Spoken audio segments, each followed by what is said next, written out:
अस्सलामुअलैकुम वरहमतुल्लाहि वबरकातुहू। नाज़रीन, उम्मीद करता हूँ आप सब खैरियत और आफियत के साथ होंगे। आइए इंशाअल्लाह अज़्ज़ा वजल आज की इस वीडियो में उर्दू की 5वीं किताब का पार्ट नंबर 55 पार्ट नंबर 55 इंशाअल्लाह अज़्ज़ा वजल पढ़ेंगे। इससे पहले के पार्ट्स अगर आपने नहीं देखे तो लाजिमी तौर पर देख लीजिए, चूँकि अनकरीब अब ये किताब ख़त्म होने वाली है। 3-4 पार्ट के बाद ये किताब मुकम्मल हो जाएगी। तो कमेंट करके भी ये ज़रूर बताएं कि अब इसके बाद यानी ये उर्दू की जो 5वीं किताब है इसके बाद आप कौन सी किताब पढ़ना चाहते हैं।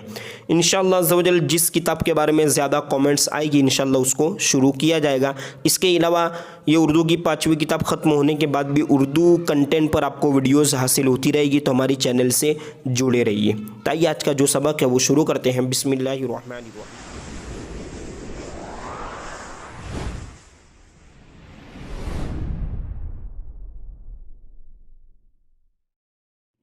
देखिए लेसन नेम क्या है, सरकारे मखदूम अशरफ रदियल्लाहु अन्हु। ठीक है, आपने नाम सुना ही होगा, मखदूम अशरफ जहांगीर रहमतुल्लाहि ताला अलैह। आइए इनके बारे में मुख्तसर मालूमात सुनते हैं। आपका नाम हज़रत मखदूम सैयद अशरफ जहांगीर सिमनानी है। ठीक है,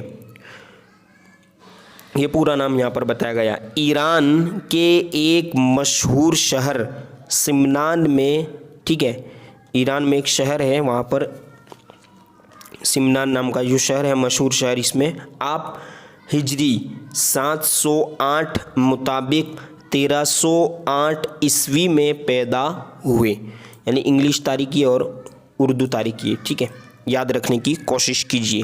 आप भी सरकारे इमाम हुसैन रदियल्लाहु ताला अन्हु की नस्ल मुक़द्दस से हैं, है ना, नस्ल यानी इनके ख़ानदान से ही है।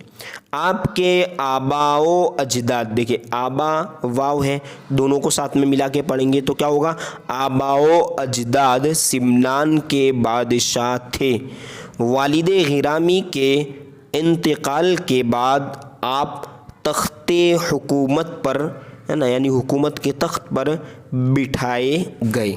ठीक है, देखिए आगे, आपने यानी हज़रत मखदूम अशरफ जहांगीर रहमतुल्लाहि ताला अलैह ने 10 साल तक, है ना, 10 ईयर्स 10 साल तक, देखिए आगे पेज पर, बड़े अदलो इंसाफ के साथ, है ना, हुक्मरानी के फ़राइज़ अंजाम दिए।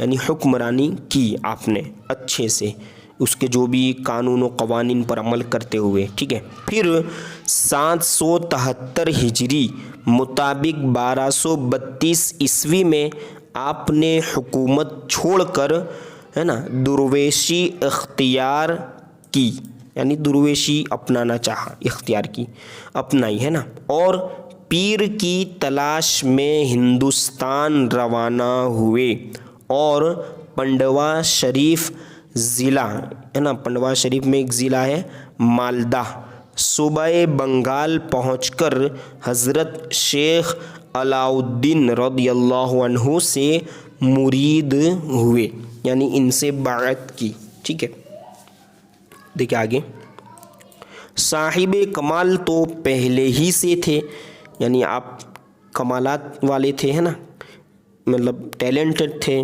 पहले ही से थे, कमाल वाले तो आप पहले ही से थे।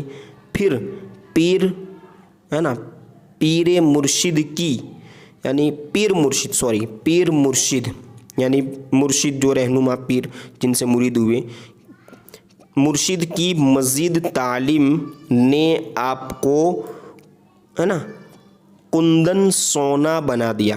ना, कुंदन यानी कुंदा हुआ, यानी उनके लिए पॉलिश करना, जैसे ये मिसाल के तौर पे बताया, यानी आप और चमक गए, क्योंकि पहले से आप मतलब साहिब कमाल थे और फिर एक बड़ी हस्ती का दामन आपने थामा तो और मज़ीद आपकी जो कमालियत थी उसमें और मज़ीद बढ़ोतरी हो गई, है ना, तो क्या होगा, सोना बना दिया।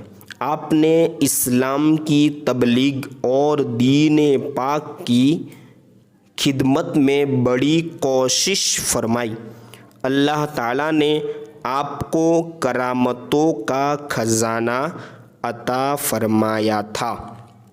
आपकी करामतें देखकर गुमराहों को हिदायत मिली और बहुत से काफिर मुसलमान हुए।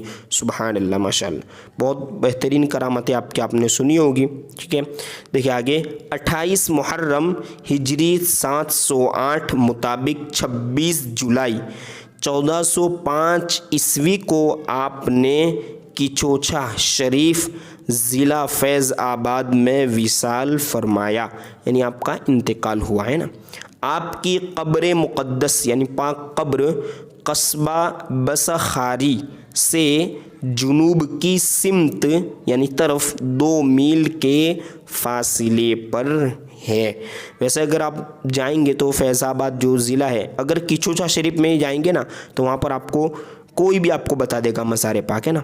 अल्लाह ताला आपके मज़ार की बरकत से रोगियों को शिफा, रोगी यानी जो रोग वाले होते हैं, बीमार वाले ना, इनको शिफा, और दुखियों को यानी जो दुख वाले होते हैं उनको